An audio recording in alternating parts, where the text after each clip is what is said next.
Hello, everybody, and welcome to Observations from the Fence Post. Today I will be doing a graphic novel comic book review. The work that I chose today is the original 30 Days of Night. 30 Days of Night was released in 2002 in 3 issues of a comic book. It has since been collected in many editions, including this one, which is known as the 10th Anniversary Edition. As you see, it says 10 Bloody Years Treasury Edition. This was to celebrate the 10-year anniversary in 2012. Okay. It was written by Steve Niles. The art was by Ben Templesmith. Letters by Robbie Robbins, and the cover by Ashley Wood. Okay, so what is 30 Days of Night? Well, at its core, it is a horror story, and it is a vampire story. It was made into a movie that's very good, and in my opinion, it's a little underrated movie. Not a lot of people talk about it, but in my opinion, it is a very good vampire movie. So, it was made into a movie. It also spawned many comic book sequels, and those can be found in trades, collected trades, and some of them actually have numbers on it. So this one, if you find a collected trade, it could be something like this, or it could even have something that says Volume 1. Some of them at the top say made into a motion picture. But yes, it's pretty easy to find. It's still available. And if you like vampires and you like horror, this is a pretty strong recommend. So what is this one about? Well, imagine living in the northernmost town in all of America. And that town is Barrow, Alaska. And once a year, they have an experience of no daylight for 30 days. So for 30 days, it is like they are living in a perpetual night. So this story takes the idea that, what if vampires figured out that could be something special for them to take over Barrow, Alaska? So that is the crux of our story.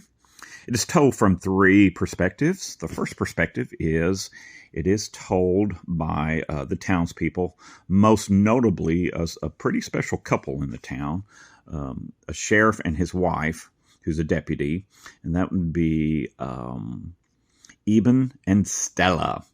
Those are the 2 main characters in the town, but we do get to meet some other people in the town also.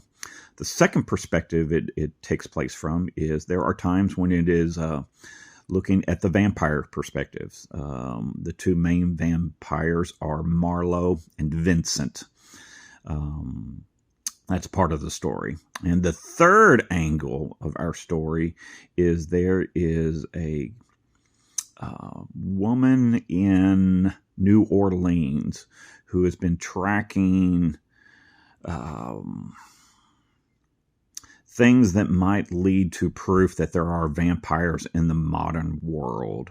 And that third angle involves her son and sending him to Barrow to try to get proof. Okay, don't want to ruin too much after that, but that's the 3 perspectives of the story.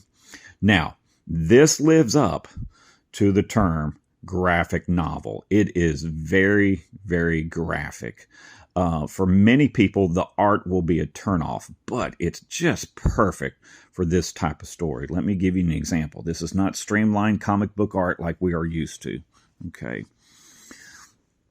As you see, there's some dark colors and some muted colors, and it's almost like we've got pictures that aren't exactly what you are expecting. So this is just an example. Here's an example of one of the vampires.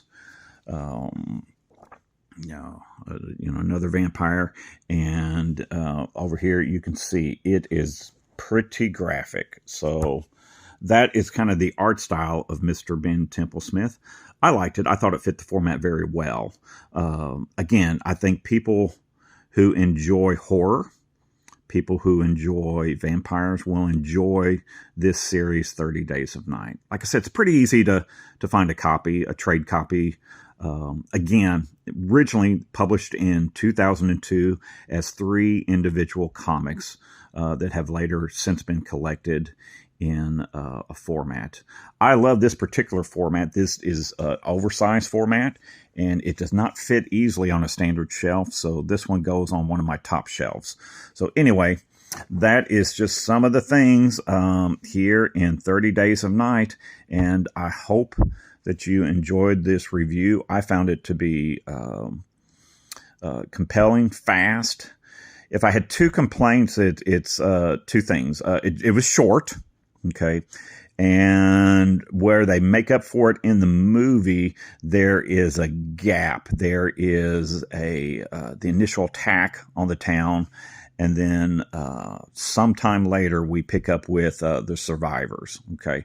So you didn't really get to see the full effect of the attack. Now, the movie does work to remedy that.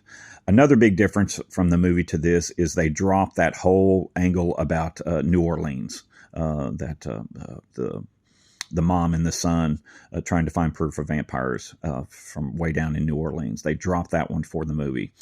Other than that, it's pretty accurate adaptation with the movie. And anyway, I hope you enjoy it if you decide to pick it up. And thank you for your time. And always remember, keep it between the ditches, and peace.